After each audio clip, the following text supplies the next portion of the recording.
ओम शांति 22 जून 2026 प्रातः मुरली बाबा कहउछंती मीठे बच्चे बाबा आसिछंती तुम मानकर सेवा करिबा पाई तेणु तुमे माने मध्य बाबांको समान होई समस्तंकर सेवा कर।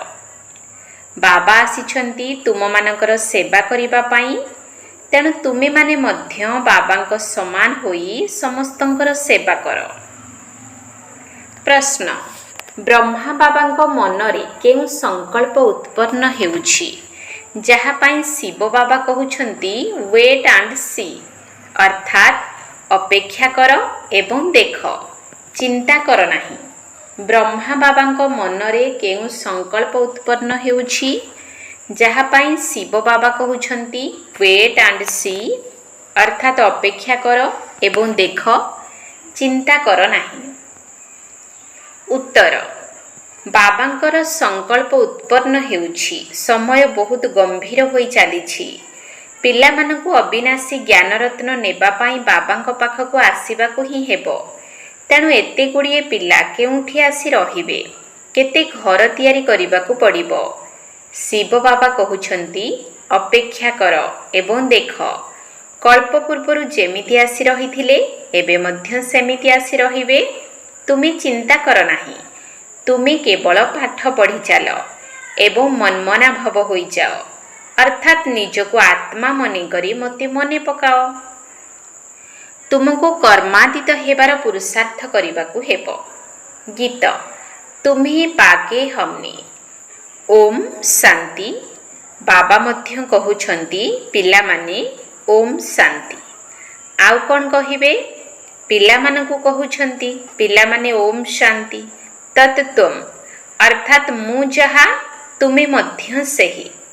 हे पिला माने तुमे मध्य शांत स्वरूप अट तुमे मध्य मास्टर पतित पावन अट। एही भली आउ केही कहि पारिबे नाही। कुहा जाउछि काउ जेमिति तार छुआ मध्य सेमिति। तुमे पिला माने मध्य जानिछ बाबा जेपरी आमे पिला माने मध्य सेही परी। बाबा कहउछंती मु ज्ञानर सागर अटे। तुमे पिला माने मध्य जानिछ आमे मास्टर ज्ञानर सागर अटु अर्थात नदी अटु। सागरर पिला छुआ तो थिबे ना। बड़ बड़ नदी माने मध्य अछंती। बड़ बड़ पुष्करिणी बड़ बड़ सरोवर मध्य अछि। सेगुड़ी कहला जड़ तुमे हेल चैतन्य। सागर ठारू ही बाहरीछ बा जन्म नेइछ। केही केही संतान मध्य एही सब कथा को बुझी पारु नाहंती काहेकि ना मोर कन्या माने अर्थात ब्रह्मा कुमारी माने तो अधिक लेखा पढ़ा करि नाहंती। बाबा थरे पचारि थिले चीनी केउथिरे तयारी हेउछि गुड़ केउथिरु तयारी हेउछि। तेबे कहिले नाली आखुरु गुड़ तयारी हेउछि धला आखुरु चीनी तयारी हेउछि। बेचारी पाठ तो पढ़ी नाहंती एबे तुमको केते बड़ बड़ कथा बुझाउछंती। पानीर सागररु पानी रही नदी सबु बाहरी थांती। मनुष्य संख्या बढ़ी चालिछंती तेबे पानी मध्य बहुत आवश्यक ना। केते सबु केनाल आदि तयारी करि चालिछंती। तेबे तुम पिला मानकु उठिबा बसिबा चालिबा बुलिबा बेले एही विचार करिबा उचित जे आमे एही पतित दुनिया को पवित्र करूछु। गीतरे मध्य कहउछंती बाबा आमे आपणक ठारू विश्वर बादशाहीर संपत्ति नेउछु। एहाकू आम ठारू केही छड़ाई नहीं पारिबे नाही। 21 जन्म पर्यंत एही संपत्ति स्थायी रहिबो। बेहद्र पिता आसी बेहद्र राज्य भाग्य देउछंती। राज्य भाग्य चलाइबार योग्य करूछंती पवित्र करूछंती डाकुछंती मध्य हे पतित पावन आस। एठारे केही श्रीकृष्ण को डाकु नाहंती निराकार भगवान को डाकुछंती। जेतेबेले कहउछंती हे पतित पावन सेतेबेले बुद्धि रे श्रीकृष्ण मने पड़ु नाहंती परमात्मा मने पड़ुछंती। बाबा आसी प्रत्येक कथा बुझाउछंती। एबे तुमे पिला माने सम्मुखरे बसिछ ଏ କୌଣସି ସାଧୁ ସନ୍ଥ ନୁହନ୍ତି। ତୁମେ ଜାଣିଛ ନିରାକାର ଶିବ ବାବା ବ୍ରହ୍ମାଙ୍କ ଶରୀରରେ ପ୍ରବେଶ କରି ଆମକୁ ପଢ଼ାଉଛନ୍ତି। ଗାୟନ ମଧ୍ୟ ରହିଛି। ପରମପିତା ପରମାତ୍ମା ବ୍ରହ୍ମାଙ୍କ ଶରୀର ଦ୍ୱାରା ଆଦି ସନାତନ ଦେବୀ ଦେବତା ଧର୍ମର ସ୍ଥାପନା କରିଥାନ୍ତି। ସ୍ଥାପନା ପରେ ହିଁ ବିନାଶ ହୋଇଥିଲା। ଏହାଦ୍ୱାରା ପ୍ରମାଣିତ ହେଉଛି ଯେ ପୁରୁଣା ଦୁନିଆକୁ ଆସୁଛନ୍ତି। ବ୍ରହ୍ମାଙ୍କ ଦ୍ୱାରା ନୂଆ ଦୁନିଆର ସ୍ଥାପନା, ଶଙ୍କରଙ୍କ ଦ୍ୱାରା ଅନେକ ଧର୍ମର ବିନାଶ କରାଉଛନ୍ତି। ସତ୍ୟଯୁଗରେ ଗୋଟିଏ ଧର୍ମ ଥିଲା, ଏବେ ତ ଅନେକ ଧର୍ମ ରହିଛି। ଗୋଟିଏ ଧର୍ମର ଆତ୍ମାମାନେ ଦେବୀ ଦେବତାମାନଙ୍କର ଚିହ୍ନ, ଚକ୍ର ଆଦି ଦେଖାଉଛନ୍ତି। ଏହି ଲକ୍ଷ୍ମୀ ନାରାୟଣଙ୍କୁ କହୁଛନ୍ତି ବିଶ୍ୱର ମାଲିକ, ସ୍ୱର୍ଗର ମାଲିକ ଅର୍ଥାତ୍ ବିଶ୍ୱର ମାଲିକ ହୋଇଗଲେ। ଏହିସବୁ କଥା ଏବେ ପିଲାମାନଙ୍କ ବୁଦ୍ଧିରେ ଧାରଣା ହୋଇଛି। ବାବା କହୁଛନ୍ତି ପିଲାମାନେ ମନ୍ମନା ଭବ। ଏହିଭଳି ପିଲାମାନଙ୍କୁ ବାରମ୍ବାର ସାବଧାନୀ ମିଳୁଛି। ବାବାଙ୍କୁ ଏବଂ ସମ୍ପତ୍ତିକୁ ମନେ ପକାଅ। ଏହି କଥାକୁ ଭୁଲ ନାହିଁ। ଅନ୍ୟ ପଏଣ୍ଟ ସବୁ ଭୁଲି ଯାଉଛ, କିନ୍ତୁ ଏହା ତ ମୁଖ୍ୟ କଥା ନା। ବାବା ହିଁ ପତିତ ପାବନ ଅଟନ୍ତି। ପବିତ୍ର ହେବା ପାଇଁ ଏହି ଉପାୟ ବତାଉଛନ୍ତି। ବାବା କହୁଛନ୍ତି ତୁମେ ସତୋ ପ୍ରଧାନ ଥିଲ, ଏବେ ତମ ପ୍ରଧାନ ପତିତ ହୋଇଯାଇଛ। 84 ଜନ୍ମ ସମ୍ପୂର୍ଣ୍ଣ ଭୋଗ କରିଛ। ଏବେ ତୁମକୁ ପୁନର୍ବାର ସତୋ ପ୍ରଧାନ ହେବାକୁ ପଡ଼ିବ। ସତୋ ପ୍ରଧାନ ହେଲେ ଯାଇ ତୁମେ ପବିତ୍ର ଦୁନିଆକୁ ଯାଇପାରିବ। ନିରାକାରୀ ଦୁନିଆ ମଧ୍ୟ ପବିତ୍ର ଅଟେ। ସାକାରୀ ଦୁନିଆ ଅର୍ଥାତ୍ ସତ୍ୟଯୁଗ ମଧ୍ୟ ପବିତ୍ର ଅଟେ। ଅପବିତ୍ର ପତିତ ଦୁନିଆ ଏହି କଳିଯୁଗ ଅଟେ। ଆତ୍ମା ତମ ପ୍ରଧାନ ତ ଶରୀର ମଧ୍ୟ ତମ ପ୍ରଧାନ। ଏହା ତ ସୃଷ୍ଟିର ନାଟକ ଅଟେ। ଏଥିରେ ବ୍ରହ୍ମାଣ୍ଡ ଏବଂ ସୂକ୍ଷ୍ମବତନ ମଧ୍ୟ ଆସିଯାଉଛି। ସୃଷ୍ଟିର ଚକ୍ର ଏହିଠାରେ ହିଁ ଘୁରୁଛି। ସତ୍ୟଯୁଗ, ତ୍ରେତାଯୁଗ ଏହିଠାରେ ହୋଇଥାଏ। ଏହା କୌଣସି ସୂକ୍ଷ୍ମବତନ ବା ମୂଳ ବତନରେ ହୁଏ ନାହିଁ। ଏହି ନାଟକ ଏହିଠାରେ ହିଁ ହୁଏ। ଏହାକୁ ମନୁଷ୍ୟ ସୃଷ୍ଟି କୁହାଯାଏ। ତାହା ହେଲା ଆତ୍ମାମାନଙ୍କର ନିରାକାରୀ ଦୁନିଆ। ସୂକ୍ଷ୍ମ ଲୋକ ହେଉଛି ବ୍ରହ୍ମା, ବିଷ୍ଣୁ, ଶଙ୍କରଙ୍କର ଆକାରୀ ଦୁନିଆ। ଏହି ସାକାରୀ ସୃଷ୍ଟି କେତେ ବଡ଼? ସତ୍ୟଯୁଗରେ ସୃଷ୍ଟି କେତେ ଛୋଟ ହୋଇଥାଏ। ସେଠାରେ ଗୋଟିଏ ଧର୍ମ ହିଁ ଥାଏ। ବାକି ମନୁଷ୍ୟମାନେ ଯାହା କିଛି କହୁଛନ୍ତି ଯେ ସେଠାରେ ମଧ୍ୟ ଅସୁର ଆଦି ଥିଲେ, ସବୁ ହେଲା ମିଥ୍ୟା। ତୁମେ ଜାଣୁଛ ଯେ ନୂଆ ଦୁନିଆର ସ୍ଥାପନା, ପୁରୁଣା ଦୁନିଆର ବିନାଶର ଗାୟନ ରହିଛି। ସମସ୍ତଙ୍କର ବିନାଶ ହେବ ଏବଂ ସତ୍ୟଯୁଗ ସ୍ୱର୍ଗର ସ୍ଥାପନା ହେବ। ତୁମେ ମଧ୍ୟ ବାବାଙ୍କ ସାଥିରେ ସହଯୋଗ କରୁଛ। ବାବା ମଧ୍ୟ ଆସୁଛନ୍ତି ପିଲାମାନଙ୍କର ସେବା କରିବା ପାଇଁ। ଇଏ ହେଲେ ବେହଦ୍ର ପିତା। ଯେତେବେଳେ ଦେଖୁଛନ୍ତି ମୋର ପିଲାମାନେ ବହୁତ ଦୁଃଖରେ ଅଛନ୍ତି, ତେବେ ନିଶ୍ଚିତ ଦୟା ଲାଗିବ ନା। ସିଏ ତ ହେଉଛନ୍ତି ଦୟାଶୀଳ ପିତା। ଏବେ ତ ସାରା ଦୁନିଆରେ ଅଶାନ୍ତି ରହିଛି। ଏକମାତ୍ର ବାବାଙ୍କ ବିନା ଆଉ କେହି ଶାନ୍ତି ଦେଇପାରିବେ ନାହିଁ। ହଟ୍ ଯୋଗୀ ମଧ୍ୟ ଅନେକ ଅଛନ୍ତି। ଆତ୍ମା ପାଇଁ କହିଦେଉଛନ୍ତି ତାହା ନିର୍ଲେପ ଅଟେ। ମନୁଷ୍ୟଙ୍କୁ ଓଲଟା କଥା ଶୁଣାଉଛନ୍ତି। ବାସ୍ତବରେ ଆତ୍ମାକୁ ପବିତ୍ର କରିବା ଦରକାର। ଆତ୍ମାରେ ହିଁ ଖାଦ ମିଶିଥାଏ। ଏହା ଆଉ କାହାକୁ ଜଣା ନାହିଁ। କହୁଛନ୍ତି ମଧ୍ୟ ଇଏ ପାପାତ୍ମା ଅଟେ, ବହୁତ ପାପ କରୁଛନ୍ତି। ଇଏ ମହାତ୍ମା, ଇଏ ପୁଣ୍ୟାତ୍ମା ଅଟନ୍ତି। ଏମିତି କେବେ କେହି କହିନଥାନ୍ତି ଯେ ମହାନ ପରମାତ୍ମା ଅଟନ୍ତି। ସନ୍ନ୍ୟାସୀଙ୍କ ପାଇଁ କହିଥାନ୍ତି ପବିତ୍ର ଆତ୍ମା ଅଟନ୍ତି, କାହିଁକିନା ସନ୍ନ୍ୟାସ କରିଛନ୍ତି। ଏବେ ବାବା ବୁଝାଉଛନ୍ତି ଆତ୍ମାଙ୍କୁ ପବିତ୍ର କଲାବାଲା କେବଳ ଜଣେ ପରମାତ୍ମା ପିତାଙ୍କ ବ୍ୟତୀତ ଆଉ କେହି ହୋଇପାରିବେ ନାହିଁ। ପତିତ ଦୁନିଆରେ କେହି ପବିତ୍ର ଆତ୍ମା ରହିପାରିବେ ନାହିଁ। ବର୍ତ୍ତମାନ ଚାରା ଲାଗୁଛି, ଧୀରେ ଧୀରେ ବୃଦ୍ଧି ହୋଇ ଚାଲିବ। ଏହି ଛୋଟ ଛୋଟ ମଠ, ପନ୍ଥ ଆଦି ତ ଶାଖା ପ୍ରଶାଖା ଅଟନ୍ତି। ସେ ସବୁଥିରେ କୌଣସି ମେହନତ ଲାଗିନଥାଏ। ସେମାନେ ଅନେକ ପ୍ରକାରର ମନ୍ତ୍ର ଦେଇଥାନ୍ତି, କେତେ କିସମର ମନ୍ତ୍ର ଦେଇଥାନ୍ତି। ଏହା ମଧ୍ୟ ବଶୀକରଣ ମନ୍ତ୍ର ଅଟେ, ଯାହାଦ୍ୱାରା ତୁମେ 5 ବିକାର ଉପରେ ବିଜୟ ପ୍ରାପ୍ତ କରୁଛ। ରାମ ରାମ ମନ୍ତ୍ର ଜପ କରୁଛନ୍ତି। ଏହାଦ୍ୱାରା ତ କିଛି ଲାଭ ହେଉନାହିଁ। ଏଠାରେ ତ ବାବା କହୁଛନ୍ତି ମୋତେ ସ୍ମରଣ କର, ତେବେ ତୁମର ପାପ ନାଶ ହୋଇଯିବ, ତୁମେ ପବିତ୍ର ଆତ୍ମା ହୋଇଯିବ। ୟାଦକୁ ହିଁ ଯୋଗ କୁହାଯାଏ। ଭାରତର ପ୍ରାଚୀନ ଯୋଗ ବହୁତ ବିଖ୍ୟାତ। ଏହି ଯୋଗ ବଳ ଦ୍ୱାରା ହିଁ ତୁମେ ବିଶ୍ୱ ଉପରେ ବିଜୟ ପ୍ରାପ୍ତ କରୁଛ। ଭାରତର ରାଜଯୋଗ ବହୁତ ନାମୀଗ୍ରାମୀ ଅଟେ। ବାବାଙ୍କ ବ୍ୟତୀତ ଆଉ କେହି ଏହାକୁ ଶିଖାଇ ପାରିବେ ନାହିଁ। ତୁମେମାନେ ହେଉଛ ବ୍ରହ୍ମା କୁମାର କୁମାରୀ। ବିକେ ତ ଏହିଠାରେ ହିଁ ରହିବେ ନା। ପ୍ରଜାପିତା ବ୍ରହ୍ମାଙ୍କର ସନ୍ତାନ ତ ନିଶ୍ଚିତ ବ୍ରହ୍ମାଙ୍କ ସାଥିରେ ହିଁ ଥିବେ। ବ୍ରାହ୍ମଣ କୂଳ ମଧ୍ୟ ନିଶ୍ଚିତ ଦରକାର। ଏହାକୁ କୁହାଯାଏ ସର୍ବୋତ୍ତମ ସର୍ବୋଚ୍ଚ ବ୍ରାହ୍ମଣ କୂଳ। ଏବେ ତୁମେ ବ୍ରାହ୍ମଣ ଅଟ, ପୁଣି ତଳକୁ ଖସିବ। ବାଜୁଲି ଖେଳ ଖେଳନ୍ତି ନା। ଏବେ ତୁମେ ଶୂଦ୍ରରୁ ବ୍ରାହ୍ମଣ ହୋଇଛ, ପୁଣି ଦେବତା, କ୍ଷତ୍ରିୟ, ବୈଶ୍ୟ, ଶୂଦ୍ର। ତେବେ ବର୍ତ୍ତମାନ ବାବା ବୁଝାଉଛନ୍ତି, ମିଠା ମିଠା ପିଲାମାନେ, ବହୁତ ଛୋଟିଆ କଥା, ବାବାଙ୍କର ସ୍ମୃତିରେ ରୁହ। ଏହି କଥା ମଧ୍ୟ ତୁମ ବୁଦ୍ଧିରେ ଅଛି। ବାବା ଆମକୁ 84 ଜନ୍ମର ରହସ୍ୟ ଶୁଣାଉଛନ୍ତି। 84 ଲକ୍ଷ ଅଥବା 84 ଜନ୍ମର ହିସାବ କିତାବ ତ ଜାଣିବା ଦରକାର ନା। କାହାକୁ ବି ଜଣା ନାହିଁ। 84 ଲକ୍ଷର ହିସାବ ତ କେହି ବତେଇ ପାରିବେ ନାହିଁ। ମନୁଷ୍ୟ 84 ଜନ୍ମର ଚକ୍ର ଲଗାଇଥାନ୍ତି। ଆତ୍ମାମାନେ ଅଭିନୟ କରିବା ପାଇଁ ଉପରୁ ଆସୁଛନ୍ତି। ସତ୍ୟଯୁଗରୁ ଆରମ୍ଭ କରି କଳିଯୁଗ ଶେଷ ପର୍ଯ୍ୟନ୍ତ ଆସିବାରେ ଲାଗିଛନ୍ତି। ପ୍ରତ୍ୟେକ ନିଜ ନିଜର ଅଭିନୟ କରି ଚାଲିଛନ୍ତି। ଏହିସବୁ କଥାକୁ ମନୁଷ୍ୟ କେହି ବି ଜାଣିନାହାନ୍ତି। ଏକମାତ୍ର ବାବା ହିଁ ଜାଣିପାରିବେ। ମନୁଷ୍ୟକୁ କେବେ ପରମପିତା ଗଡ୍ ଫାଦର ବୋଲି କୁହାଯିବ ନାହିଁ। ଗଡ୍ ଫାଦର ବା ଈଶ୍ୱର ପିତା କହିବା ଦ୍ୱାରା ନିରାକାର ଶିବଙ୍କ ଆଡ଼କୁ ବୁଦ୍ଧି ଯାଇଥାଏ। ଜୀବାତ୍ମା ମାନଙ୍କର ପିତା ତ ଥିବେ ନା।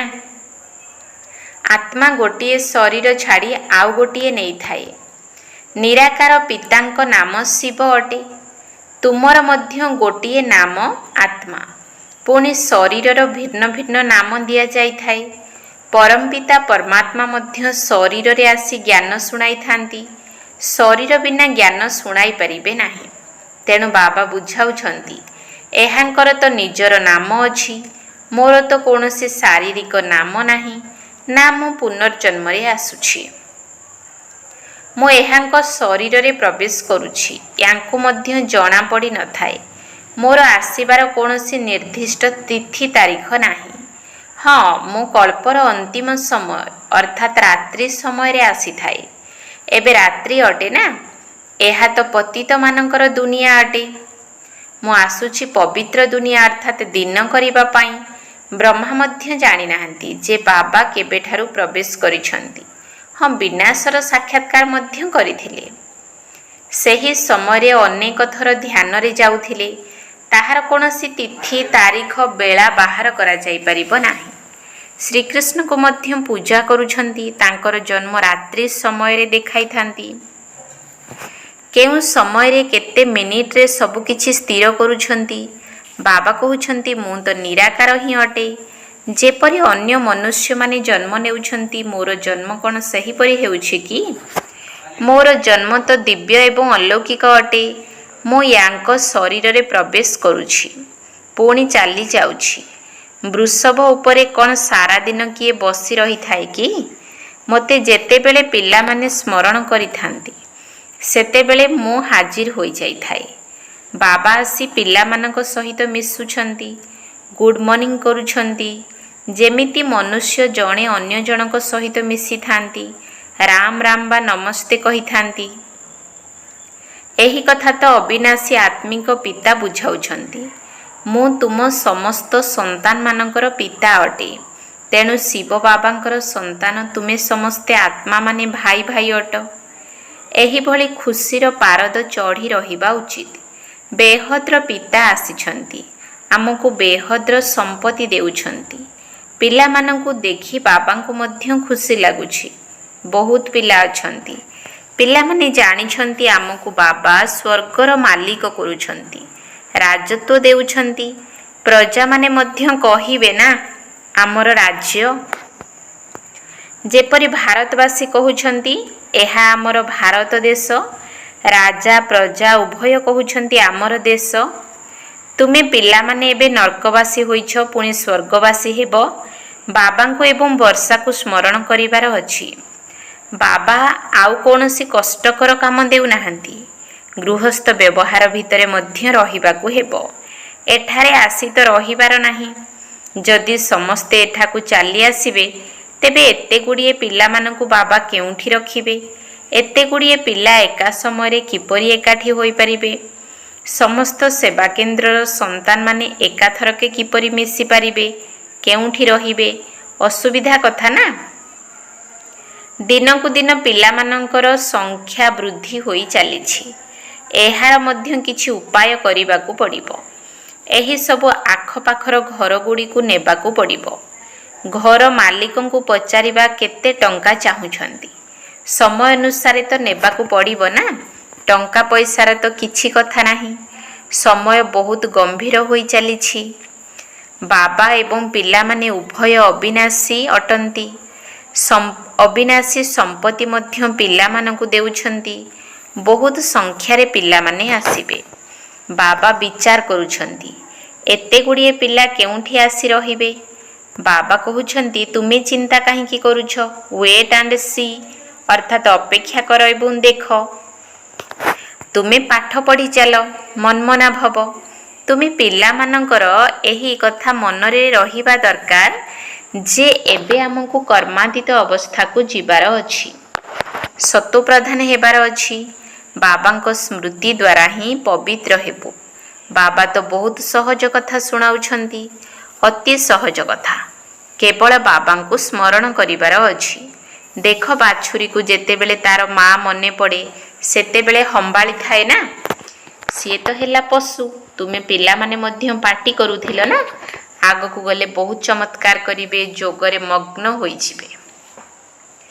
ତୁମେ ପିଲାମାନେ ତ ଏବେ ଜାଣିଛ ଯେ ବାବା ଆସିଛନ୍ତି, ବିନାଶ ତ ନିଶ୍ଚିତ ହେବ, ପ୍ରାକୃତିକ ଦୁର୍ବିପାକ ଆସିବ। ସମସ୍ତେ ପରସ୍ପର ମଧ୍ୟରେ ଲଢ଼େଇ ଝଗଡ଼ା କରିବାରେ ଲାଗିଛନ୍ତି। କେତେ ଧନ ଖର୍ଚ୍ଚ କରି ବୋମା ତିଆରି କରୁଛନ୍ତି। ସେଥିରେ ବହୁତ ଧନ ବ୍ୟୟ ହୋଇଯାଉଛି। ଖର୍ଚ୍ଚ ତ ହେଉଛି ନା, ଏତେ ଖର୍ଚ୍ଚ କେଉଁଠୁ ଆଣିବେ? ମୃତ୍ୟୁକୁ ମଧ୍ୟ ଡରୁଛନ୍ତି। ତଥାପି ମଧ୍ୟ ବମ୍ ତିଆରି କରିବା ବନ୍ଦ କରୁନାହାନ୍ତି। ବମ୍ ଦ୍ୱାରା ହିଁ ଯୁଦ୍ଧ ଚାଲିବ। ଏବେ ଏଭଳି ବମ୍ ତିଆରି କରୁଛନ୍ତି ଯାହାକି ବମ୍ ପଡ଼ିବା ମାତ୍ରକେ ମନୁଷ୍ୟ ମରିବେ। କୌଣସି ଜିନିଷ ପ୍ରଥମେ ତିଆରି କରିବା ପାଇଁ ସମୟ ଲାଗିଥାଏ। ତାପରେ ଖୁବ୍ କମ୍ ସମୟ ମଧ୍ୟରେ ତିଆରି ହୋଇଯାଇଥାଏ। ଶୀଘ୍ର ଶୀଘ୍ର ତିଆରି କରି ଚାଲିଛନ୍ତି। ବମ୍ ମଧ୍ୟ କ'ଣ ଅଳ୍ପ ତିଆରି କରିବେ କି? ତୁମେ ପିଲାମାନେ ଜାଣିଛ, ଏହି ପୁରୁଣା ସୃଷ୍ଟିର ବିନାଶ ହେବାର ଅଛି। ଏବେ ବେହଦ୍ର ବାବାଙ୍କ ଠାରୁ ସମ୍ପତ୍ତି ନେବାର ଅଛି। ଗୀତା ହିଁ ତୁମ ଭାରତବାସୀମାନଙ୍କର ଶାସ୍ତ୍ର, ଦେବୀ ଦେବତା ଧର୍ମର ଶାସ୍ତ୍ର। ବାକି ତ ସବୁ ଛୋଟ ଛୋଟ ଶାସ୍ତ୍ର, ସେଗୁଡ଼ିକର କିଛି ଗାୟନ ନାହିଁ। ବ୍ରାହ୍ମଣ ଧର୍ମ ହେଲା ସବୁଠାରୁ ଶ୍ରେଷ୍ଠ। ବ୍ରାହ୍ମଣମାନଙ୍କର କାମ ହେଲା କଥା ବା ଶାସ୍ତ୍ର ପୁରାଣର କାହାଣୀ ଶୁଣାଇବା। ତୁମେ କହିପାରିବ, ଆମେ ବ୍ରହ୍ମା କୁମାର କୁମାରୀମାନେ ବ୍ରହ୍ମାଙ୍କର ସନ୍ତାନ ଅଟୁ, ଆମକୁ ଜେଜେବାପାଙ୍କର ସମ୍ପତ୍ତି ମିଳୁଛି। ଆଚ୍ଛା, ମିଠା ମିଠା ଶିକିଲ ଧେ ସନ୍ତାନମାନଙ୍କ ପ୍ରତି ମାତା ପିତା ବାପ୍ ଦାଦାଙ୍କର ମଧୁର ସ୍ନେହ ସମ୍ପନ୍ନ ଶୁଭେଚ୍ଛା ଏବଂ ସୁପ୍ରଭାତ। ଆତ୍ମିକ ପିତାଙ୍କର ଆତ୍ମିକ ସନ୍ତାନମାନଙ୍କୁ ନମସ୍ତେ। ଆତ୍ମିକ ସନ୍ତାନମାନଙ୍କର ଆତ୍ମିକ ବାପ୍ ଦାଦାଙ୍କୁ ନମସ୍ତେ ନମସ୍ତେ ନମସ୍ତେ। ସୁପ୍ରଭାତ। ଧାରଣା ପାଇଁ ମୁଖ୍ୟ ସାର। 1 ନମ୍ବର ପଏଣ୍ଟ। ଡ୍ରାମାର ପ୍ରତ୍ୟେକ ରହସ୍ୟକୁ ଜାଣି ମଧ୍ୟ କୌଣସି କଥାର ଚିନ୍ତା କରିବାର ନାହିଁ। ପାଠପଢ଼ାକୁ ଜାରି ରଖିବାକୁ ହେବ। ମନ୍ମନାଭବ ସ୍ଥିତିରେ ରହି କର୍ମାତୀତ ହେବାର ଚିନ୍ତା ରଖିବାକୁ ହେବ। ନିଜକୁ ସତୋପ୍ରଧାନ କରିବାକୁ ହେବ। ଡ୍ରାମାର ପ୍ରତ୍ୟେକ ରହସ୍ୟକୁ ଜାଣି ମଧ୍ୟ କୌଣସି କଥାର ଚିନ୍ତା କରିବାର ନାହିଁ। ପାଠପଢ଼ାକୁ ଜାରି ରଖିବାକୁ ହେବ। ମନ୍ମନାଭବର ସ୍ଥିତିରେ ରହି କର୍ମାତୀତ ହେବାର ଚିନ୍ତା ରଖିବାକୁ ହେବ। ନିଜକୁ ସତୋପ୍ରଧାନ କରିବାକୁ ହେବ। 2 ନମ୍ବର ପଏଣ୍ଟ। ଆମେ ଆତ୍ମାମାନେ ଶିବ ବାବାଙ୍କର ସନ୍ତାନ, ପରସ୍ପର ଭାଇ ଭାଇ ଅଟୁ। ଶିବ ବାବାଙ୍କ ଠାରୁ ସମ୍ପତ୍ତି ନେଉଛୁ, ତେଣୁ ଏହି ଖୁସିରେ ରହିବାକୁ ହେବ। आमे आत्मा माने शिव बाबांकर संतान परस्पर भाई भाई अटु। शिव बाबांक ठारु संपत्ति नेउछु, तेणु एही खुशी रे रहिबाकु हेबो। वरदान अंतर स्वरूप रे स्थित रही निजर बा बाबांकर गुप्त रूप को प्रत्यक्ष करुथिबा सच्चा स्नेही भव। अंतर स्वरूप रे स्थित रही निजर बा बाबांकर गुप्त रूप को प्रत्यक्ष करुथिबा सच्चा स्नेही भव। जेउ पिलामाने सर्वदा निजर आंतरिक आत्मिक स्वरूप स्थिति रे स्थित रही अंतर्मुखी अवस्था रे रही थांती, सेमाने केबे भी कौनसी कथारे लिप्त अर्थात जड़ित होई परिबे नाही। पुरुणा दुनिया पुरुणा संबंध संपत्ति एवं पदार्थ जहाँकि अल्प कालर एवं केवल देखाई हेबा भली अटे, ताठारु धोखा खाई परिबे नाही। कारण अंतर स्वरूपर स्थिति रे रहिबा द्वारा निजर शक्ति स्वरूप जहाँकि गुप्त अटे ताहा प्रत्यक्ष होई जाइथाय एवं एही स्वरूप द्वारा ही व्यवहार प्रत्यक्षता होइथाय। तेणु एही भली श्रेष्ठ कर्तव्य करिबा वाला ही सच्चा स्नेही अटंती। स्लोगान जदि निजर निश्चय एवं जन्मसिद्ध अधिकारर स्वाभिमान रे रहिबो तेबे व्यतिव्यस्त हेबाकू पड़िबो नाही। जदि निजर निश्चय एवं जन्मसिद्ध अधिकारर स्वाभिमान रे रहिबो तेबे व्यतिव्यस्त हेबाकू पड़िबो नाही। अव्यक्त इशारा सर्वदा हर्षित रहिबा पाई निजर स्वभाव को सरल कर एवं सहनशील हुओ। स्वच्छता मध्य सरलतार लक्षण अटे। सरलता जेतिकी थिबो स्वच्छता मध्य सेतिकी रहिथिबो। सेथिपाई समस्तंकु सेमाने निज आड़को आकर्षित करिथांती। तेबे सत्यता एवं स्वच्छता मध्य सेतेबेले आसीबो जेतेबेले निजर स्वभाव को सरल करिदेबो। सरल स्वभाव युक्त आत्मा बहुरूपी मध्य होई परिबो। एही भली सरल स्वभावी सर्वदा हर्षित रही थाए एवं समस्तंको आकर्षित करिथाए। ओम शांति।